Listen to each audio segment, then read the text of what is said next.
All good? Well, good afternoon, everyone. Firstly, I'd like to thank Rob and the Yugal team for the invitation to be here today. It certainly is a fantastic field day, and I'm glad I was asked to come. With all due respects to the illustrious and very knowledgeable speakers that have attended here today, I'd have to say, in my opinion, my little talk is most definitely the most important. I make this egotistical claim based on the very simple observation that if there are no fertile bulls, there's no calves. If there's no calves, there is no cattle industry. So that simply cannot be allowed to happen, and so we must all ensure that the bulls we use are fertile. And so today I'd like to look at just one aspect of bull testing that we do on a common, regular basis to try and predict the fertility of a bull. And that aspect of the test that I want to talk about is sperm morphology, because it's probably the most topical at the moment. To understand at least a little bit about sperm morphology and how we might interpret the results of that, I think it's important to know just a little bit about normal sperm production. Take-home message number one for today is that sperm come from testicles. So if you can remember that, that's a good start, I think. The testicular tissue, hang on, where am I going? Thank you. Testicular tissue that we can see there in the bisected testicle on the left-hand side of the screen is really made up of miles of seminiferous tubules, very, very small tubules that produce the sperm cells. And if you took a cross-section of that tubule, it would look like the photo on the right there. On the right photo, you can see, down here we have round cells that contain 30 pairs of chromosomes. That's on the base of the tubule. And as those cells progress to the lumen of that tubule, they change into that flagellated cell that looks very much like a sperm cell. By the time it gets there, that sperm cell contains 30 single chromosomes. That whole process is very, very complicated, but it takes about 60 days in the average bull. And that same average bull will produce 6,000 million of those every day. So that organ, that testicle, is a highly metabolic organ, and it requires a lot of blood and a lot of oxygen to maintain that metabolism. In fact, when functioning normally, testicles are always just on the brink of hypoxia. So they're just about running out of oxygen.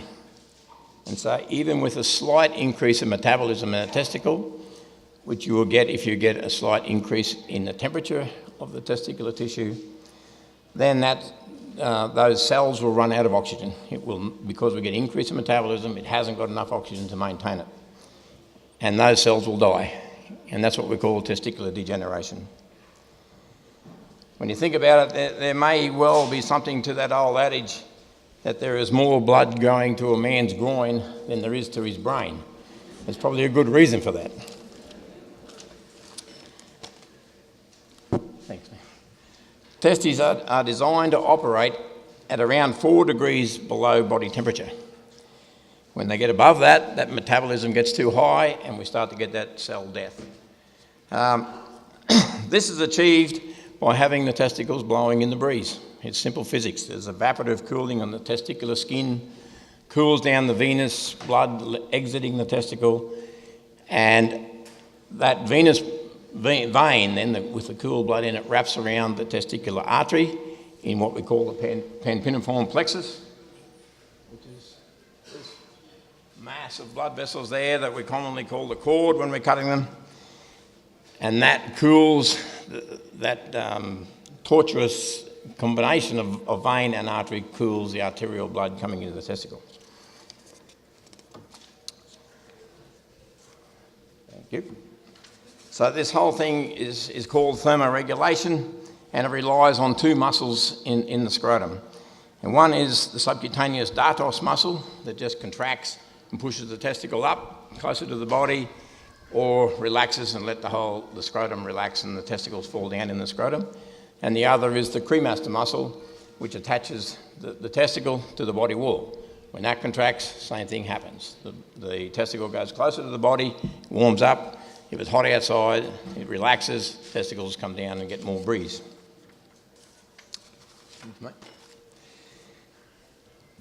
So, sperm are produced in the testicles, then have to travel through the epididymis, and there's three parts of the epididymis.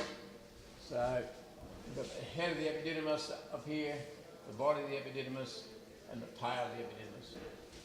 It travels through there, and that's about 120 feet of tubule in that epididymis. And once it goes through there, then it goes to ductus deferens, then up into the ampullae, which is in the pelvis, which is where it's stored prior to ejaculation.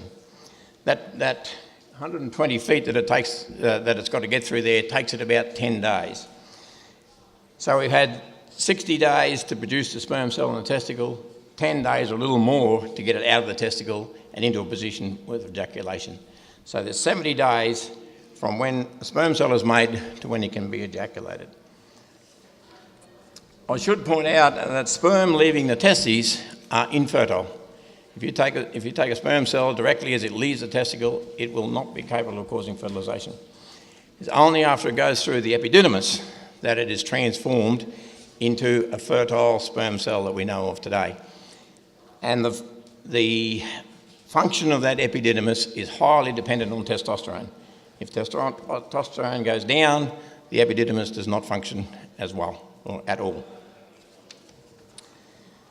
So, how do we measure testicular function?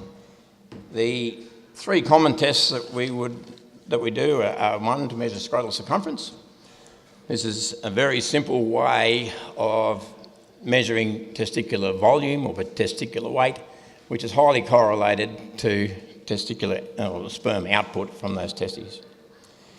Then we have sperm motility. We look at a drop of sperm under the microscope to make sure it is moving. Immotile sperm are incapable of causing fertilisation. They have to be motile to get up to the egg. And then finally we look at sperm morphology, which is what I'm going to concentrate on now. Okay. Just one, To do sperm morphology, we take a sample of sperm, we add a few drops to formalin, which kills the sperm and preserves those sperm. Then that mixture is taken to the lab, where it is examined at 1,000 power, and the people in the lab then count 100 cells, and they attribute whether they are normal or abnormal, and if they are abnormal, they describe the abnormalities. And that's what you will get back in what we call a spermiogram. Those abnormalities are broadly classified into two groups. There's compensable and uncompensable abnormalities. The compensable ones are those that can be overcome by adding good sperm cells. So those defects will not get to the egg. Things like separated heads, DMRs, which is where the sperm swim backwards, those sperm cells won't get to the egg, they won't cause fertilisation. They are really not that bad. The real bad ones are the sperm cells that are motile, get to the egg and cause fertilisation, but the embryo does not develop after that fertilisation. So he has effectively blocked the good guys from getting to that egg. So those those defects are what we call uncompensable. And just a quick example of these are good sperm cells here. We have a head, the mid piece just there, which is the powerhouse of the sperm cell that provides the energy for the tail to swim, to get it up there. And up here you can see a lot of little defects. So here we have a sperm with a stumpy tail. That sperm is not going to swim anywhere. This is a sperm with a DMR, we call it, where the tail is turned back on itself. That sperm swims backwards. Both of those defects would be compensable. The one below here, but has got a proximal droplet on it. That sperm would be quite motile. He would get to the egg, it would fertilise the egg, but the egg would not develop. So that's an uncompensable defect. Another one, thanks, me. Just a quick note, please, that to keep in mind that motility and morphology are totally different. They can be motile and defective or abnormal. They can be normal and dead. So you can have a sample that is 40% motile, 40% of them are swimming, but 90% of them are normal. You can also have a sample that is 90% swimming, 40% of them are normal. That confuses a lot of people. Okay. So now we're getting on 5 minutes left to go. I'll give you a quick summary. Take cow, add bull, get calf. Job's all right. We'll quickly run through this little bit of morphology. And I'd like to see how morphology is related to fertility. Is it snake oil or is it a miracle cure? You know, around the cattle yards, it's probably the most hotly debated topic and has replaced the banning of the live cattle trade and climate change, I think. I've certainly read or heard many claims on the positive aspects of morphology testing, one of which was it is heritable and repeatable, it is positively correlated to the age of puberty of the bull's offspring, the intercalving interval of his daughters, increasing calving rates, weaning weights, and rate of genetic gain. In short, everything but bringing about world peace. On the flip side of that, I've heard that it's just a money-making exercise for vets and it means nothing. In my opinion, both those claims are wrong, or at least unproven. But let me state at the outset that I believe that sperm morphology and fertility of that ejaculate are related. The problem is taking that and predicting what's going to happen for the next 12 months. There's a lot of work being done, particularly in Canada by Professor Al Barth, that shows that sperm samples, semen samples with greater than 70% normal sperm cells are the most fertile. If they're between 50 and 69%, they're okay, depending on whether they're compensable or uncompensable, and below 50% is not so good. Then we had the Australian work to come out in 2002 by Dr. Fitzpatrick et al. In the Bull Power Project up north, where they did a morphology test on the bulls, put them out in a multi-sire paddock, and looked at the number of calves at each bull side. The average calves per bull was then given a fertility score of 1, which you can see is just across here, that line there. And they compared that, or the number of calves they got to the normal sperm in the ejaculate prior to mating. As you can see there, all bulls, in the bulls that had 70% or better morphologically normal, 70% of those bulls, if you count the dots, had above average fertility. Whereas the bulls in the 50 to 70% morphologically normal, there was only 25% of those had above average fertility. Anything below 50% all had below average fertility.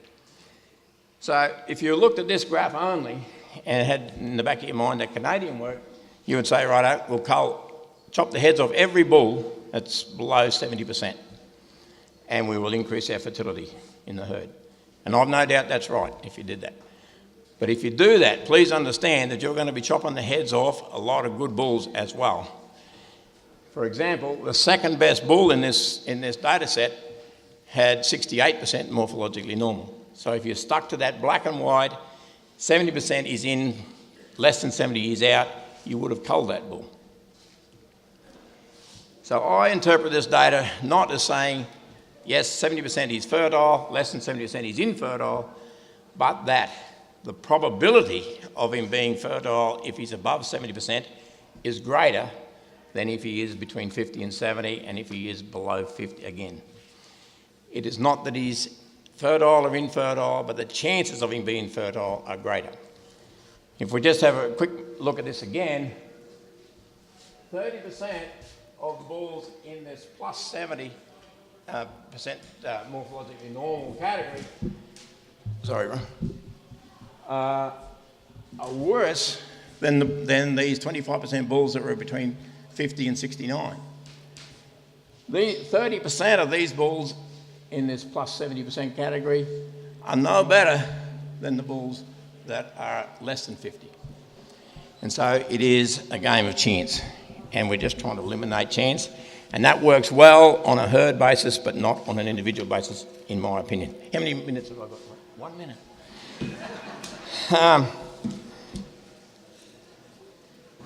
Can I click on? Quick. Unless you don't want questions. Unless you don't. Oh, no, I won't have a question on. That's better. Oh, back up. Can I back up? Yeah. I won't have questions. That's better. This is the results of morphology taken from the one bull at the one time, or well, over a period of time, but the one bull in the centre that we're associated with in Rockhampton, ranging from the 24th of the 3rd, 15, through to the 7th of the 7th, 15, and the morphology results that we've got on that bull in that time. You can see there for the first month or so, he failed every time he'd come up. Then he started to be qualified pass, which is 50 to 70, sometimes a bit better than 70, etc., and then had another couple of fails towards the end. So if we stuck to this 70% he's in, less than 70% he's out, and you were down here, say on this day here, which is the same day, we've got two collections on the same day, 10 minutes apart. Here, he had a qualified pass, less than 70%, but better than 50. Here he actually passed. So if we stuck to that black and white rule, here we'd say, oh yeah, he's okay, but not great. 10 minutes later, whoop, no, he's great. Down here, on this day, same day, two collections, he had a qualified pass on the first collection, 10 minutes, so he'd say, oh, he's all right. 10 minutes later, we collected him and he failed. You'd say, shit, cut that bull's head off, eh? This is the problem in interpreting the data from one collection. So in my opinion, making a call on a bull based on a single collection on a bull is fraught with danger. It is a great tool, I think, if we look at sequential tests, all those sorts of things. But to come out to Rob's place, do all these bulls here and say, yes, he's in, no, he's out of the sale, is a big call. 2 minutes left? No,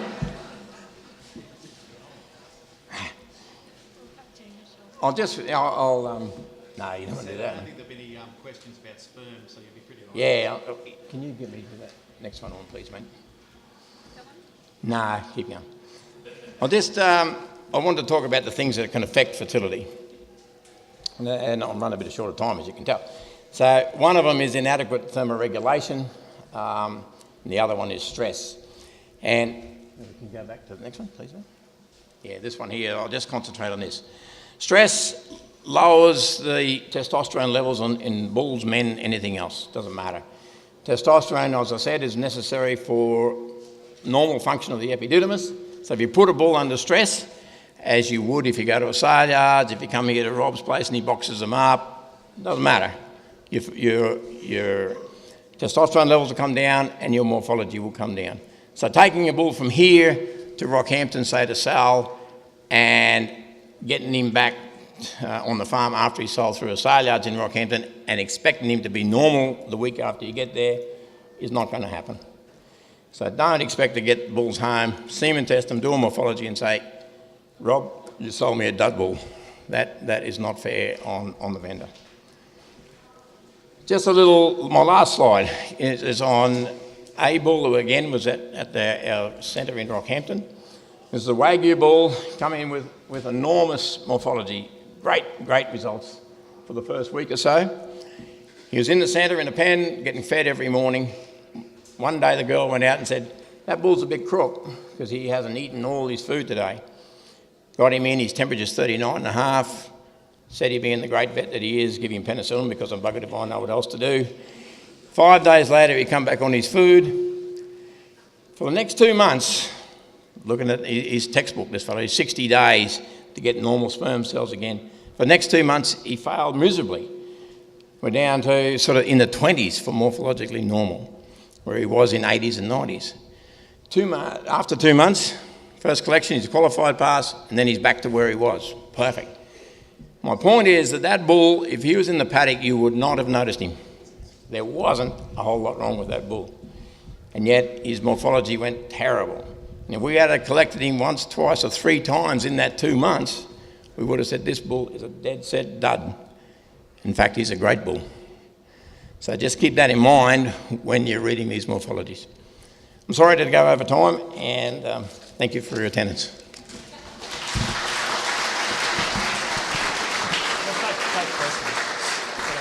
Thanks very much there, Sed. Is there any questions? Just over here. Is anyone? Jen? You said.